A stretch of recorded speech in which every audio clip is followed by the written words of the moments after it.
So good morning or good afternoon everyone. I am Ruby Jane Abanilla, IMA-Ed SS first year. To continue our discussion, we are done discussing about the curriculum development, the curriculum evaluation and everything. We come now to the curriculum development, reform and enhancement. We are done discussing about curriculum development again. So let's first review what we discussed last time. Okay, so again, the curriculum development, it involves refining, organizing, and of course, mass strategies and methods to meet the needs of our students or our learners. So reform and enhancement enters. So reform and enhancement meaning they are the challenges. They are the challenges implemented to make the curriculum more effective and relevant to our learners. So meaning, yung curriculum na dinevelop sa reform and enhancement, they enter to enhance the curriculum para ma-meet ang needs ng ating mga estudyante. So we are done also discussing the K-12 curriculum, which also known as the Enhanced Basic Education Act of 2013 or the RA 10533. So yung K-12 curriculum, it was implemented by the higher education and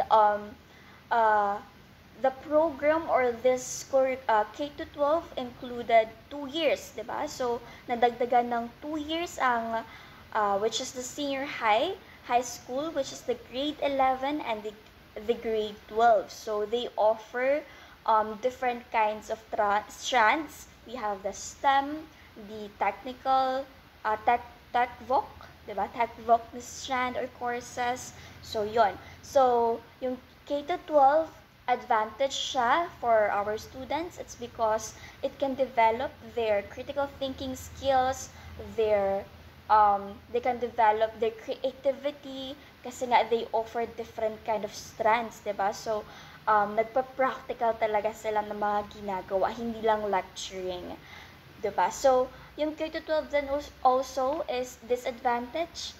Diba? It's because financial burden, shortage of classrooms and everything, and of course, the lead of our students to workforce, diba? And many more.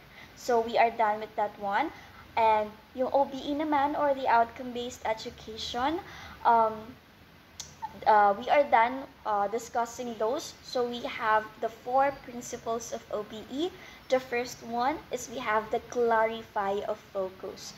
So again, sa clarify of focus, kailangan po malinaw kung ano yung layunin natin, malinaw kung ano yung mga gusto natin na matutunan ng ating mga estudyante.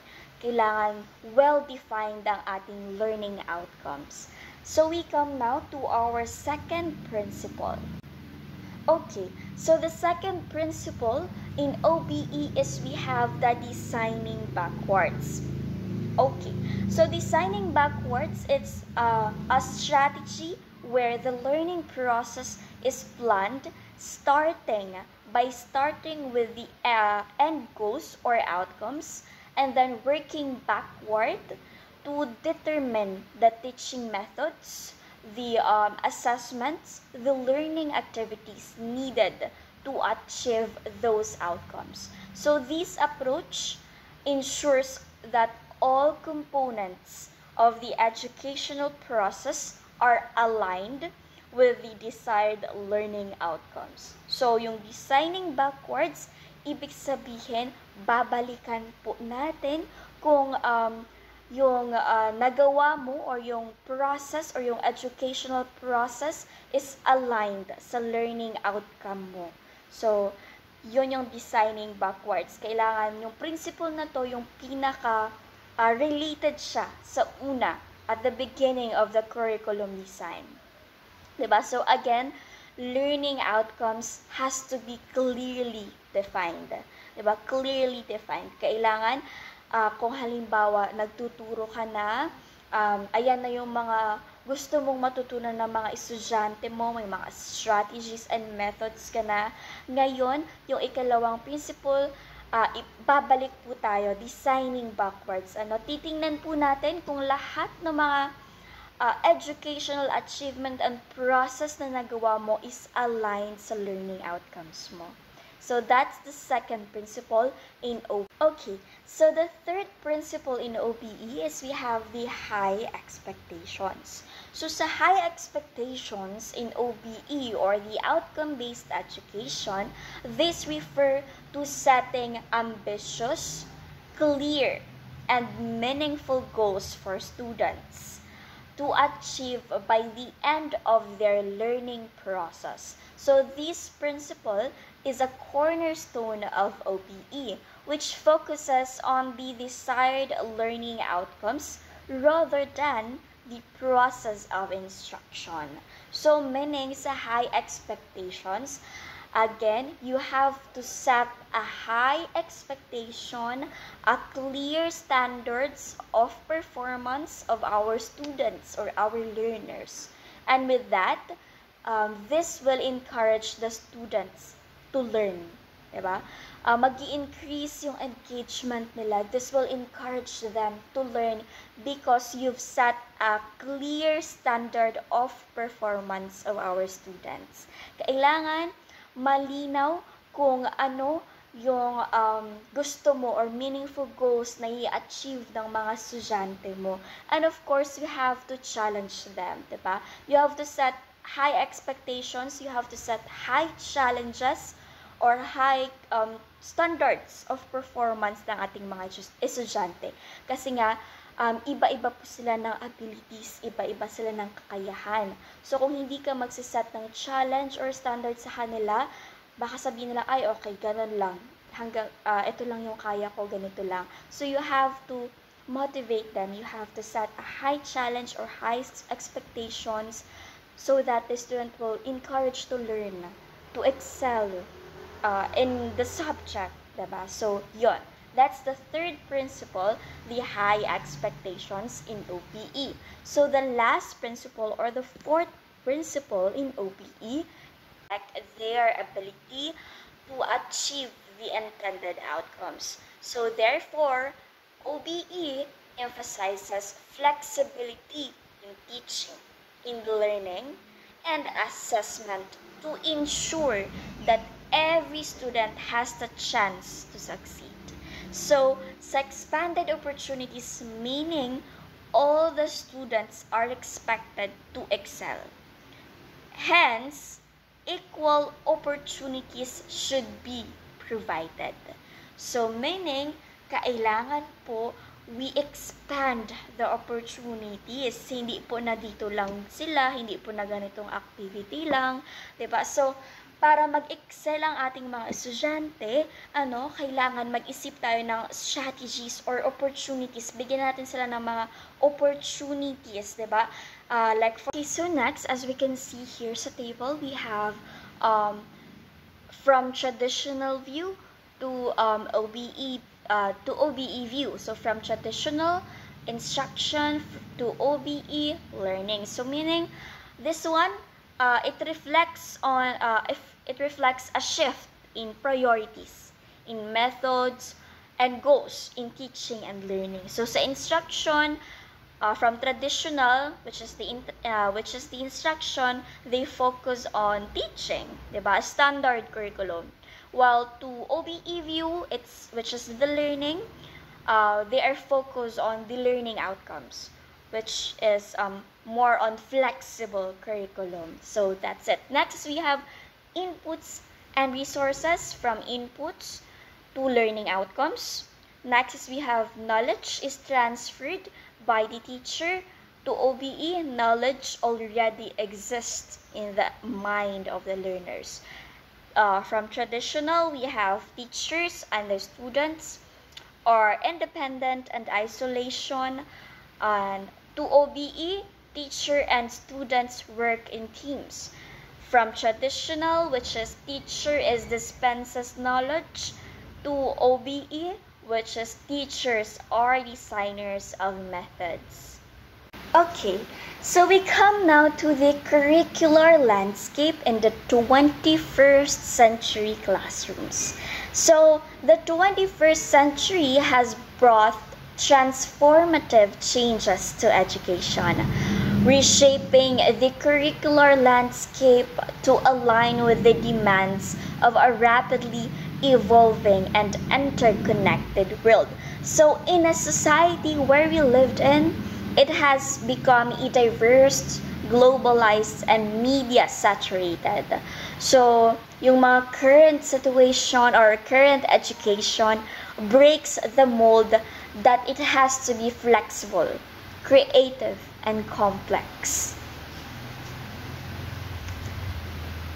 Okay, so sa 21st century classrooms, yung mga students is technology driven, right? Diba? And they are technology driven and student centered. Unlike traditional classrooms which often emphasize passive learning, diba? So we have here key features of 21st century or strategies na pwede nating gawin sa ating mga estudyante. So the first one is we have the multi-sensory activities. Okay, so yung mga students natin sa 21st century classrooms, they are very technology-driven and student-centered, right? So unlike sa traditional classrooms, which often emphasize passive learning. So we have here key features or mga strategies that we can use, diba, as a teacher and educator to increase the engagement of our students. So the first one is we have the smart board. So this one, it's very common. It's very common strategy na ginagamit ng mga teachers, yung smart board. So, smart board can be used to protect and display key questions and points to assist hearing impaired students. This one is an alternative strategy needed by visually impaired students, such as digital voice, recording of the key questions and points. So, yung smart board, ito yung very common na strategy na ginagamit natin, di ba? Kasi nag-smart board naman tayo, gumagamit na tayo ng television, di ba? So, para to sa mga estudyante na kasi nga iba-iba tayo, iba-iba yung mga abilities ng ating mga estudyante. So, may mga estudyante na mas natututo sila kapag may nakikita sila, di ba? Mas nagigets nila yung information kapag may nakikita sila. So, meron namang mga estudyante na they excel even if wala silang nakikita. Diba? Wala silang nakikita sa board, sa visual, wala silang nakikita. Kahit nagsasalita lang yung teacher, nagigets na nila or nakukuha na nila yung information na sinasabi mo. May mga students naman na they need time. They need time to process the information.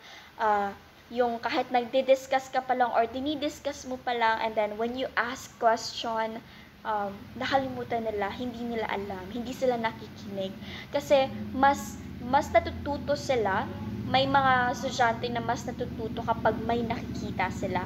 'Di ba? So yung smart board, it's very common, 'di ba? It's very common strategy na pwede nating magamit, lalo na sa mga estudyante na yun na nga, hindi sila masyadong nakaka-cope up sa lessons kapag wala silang nakikita, kapag nagsasalita lang yung teacher, 'di ba? So yung smart board, pwede natin siyang magamit sa mga games, mga interactive games before you start the lesson, 'di ba?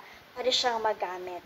So pwede mo siyang i-insert doon yung games, yung instruction para kahit nag-i-instruct ka, hindi na sila nagtatanong na, "Ma'am, ano ulit yun?"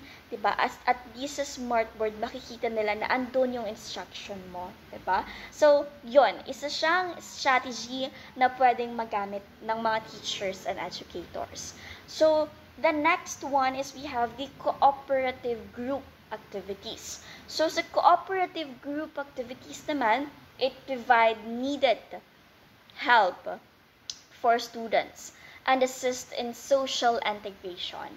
So sa Cooperative group activities naman, isa din siyang common strategy, 'di ba, ng mga teachers, ng mga educators na pinapag-group natin yung mga estudyante natin, nag-grouping sila, nag-reporting sila, 'di ba? So, isa din siyang strategy to develop their critical thinking skills kasi nakikipagsalamuha sila sa mga estudyante, sa kanilang mga classmates, tapos nagbe-brainstorming sila. So, yung isang estudyante, mas natututo siya kapag nakikipag-usap siya sa kanyang mga classmates, 'di ba? So, yun. Nagse-share sila ng mga insights nila. So, isa din siyang magandang strategy for all na magamit ng mga teachers and educators. Next strategy is we have the class-wide peer tutoring.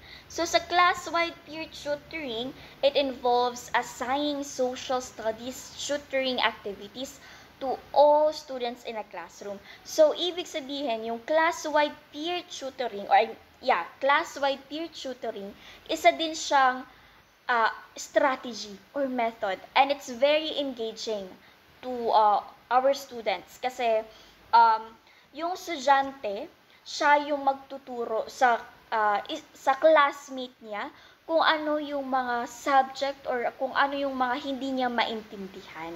That's the class-wide peer tutoring. Kung halimbawa sa isang klase, merong hindi marunong or hindi nakaka-gets pa ng subject, so you will assign student na magtuturo sa estudyante na yon.